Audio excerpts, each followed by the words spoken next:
Kumusta po kayo? Bago po ang lahat, first things first.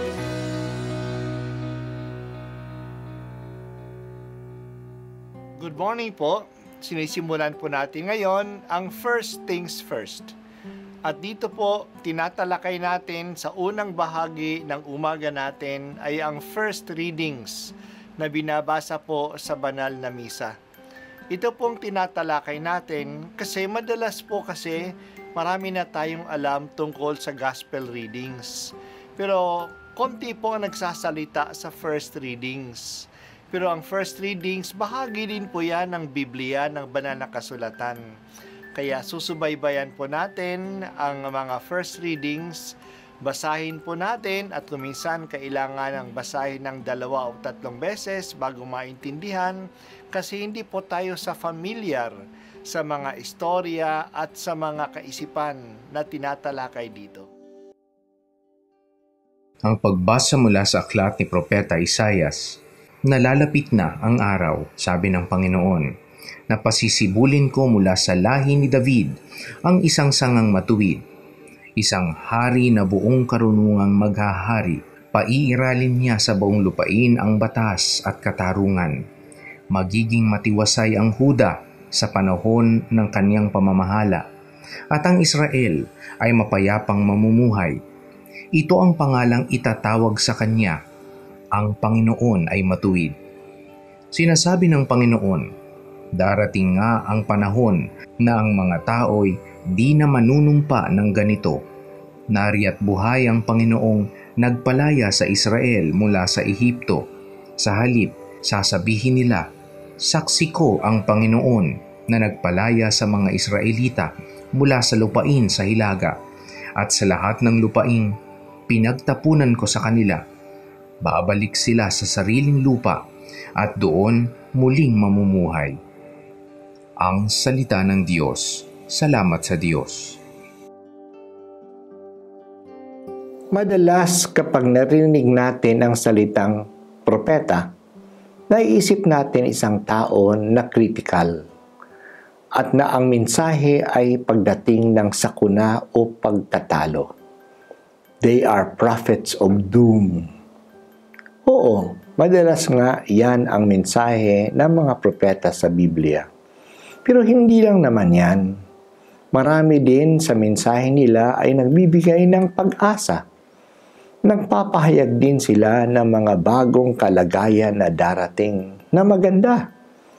Isang halimbawa na rito ay ang mensahe ni Propeta Jeremias ngayong araw. Si Propeta Jeremias ay nabuhay noong ang mga Israelita ay nasa mahigpit na kalagayan. Sinasalakay sila ng mga Babylonians. Noong panahon niya, ang 10 tribu ng Israel ay nawala na. Sila ay ipinatapon ng mga Assyrians sa mga 2 taon nang nakaraan. Natatakot ang mga nasa Huda noon na baka mangyari din sa kanila ang nangyari sa 10 tribu. Matalo sila ng kaaway, maipatapon sa iba't ibang lugar, at ma-assimilate na sila ng ibang lahi at mawala na ang kanilang identity.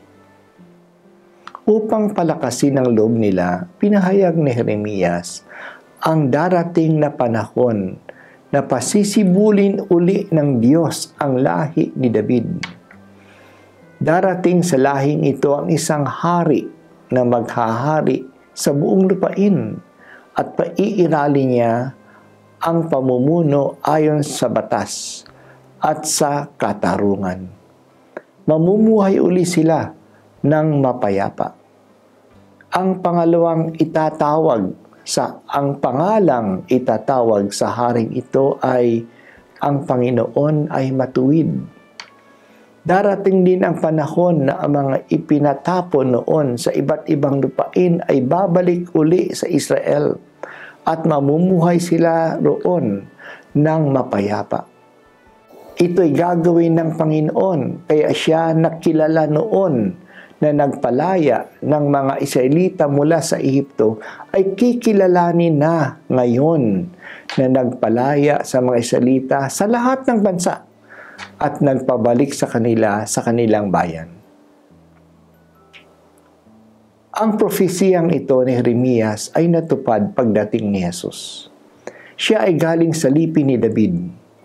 Siya ay isinilang sa lungsod ni David sa Bethlehem. Siya ay naghahari ngayon, hindi sa pamamagitan ng dahas at ng armas, kundi sa pamamagitan ng kanyang pag-ibig. Ang mga nasa kaharian niya ay sumusunod sa kanyang batas ng pag-ibig. Nagsisikap silang maging makatarungan at matuwid. Ang nabibilang sa kahariang ito ay galing sa iba't ibang bansa. Pinag-iisa niya sila at tinadala sa lupain na para sa lahat, kung saan ang lahat ay magiging maligaya. Iyan nga ay ang langit. Hindi pa ganap ang paghahari niya, pero dadating siyang muli upang gawing ganap ang kanyang sinimulan. Iyan ang ating inaasahan at inaabangan. Kaya nag-aantay tayo sa muling pagdating ni Jesus upang tayo ay mamuhay ng marangal at sagana kailanman. Patatagin mo kami, Panginoon, sa pag-asa sa iyong pagdating. Kaya halina, Jesus, dumating ka na. Ito po ang unang pagbasa at ako po ay si Bishop Broderick Pabilio dito sa First Things First.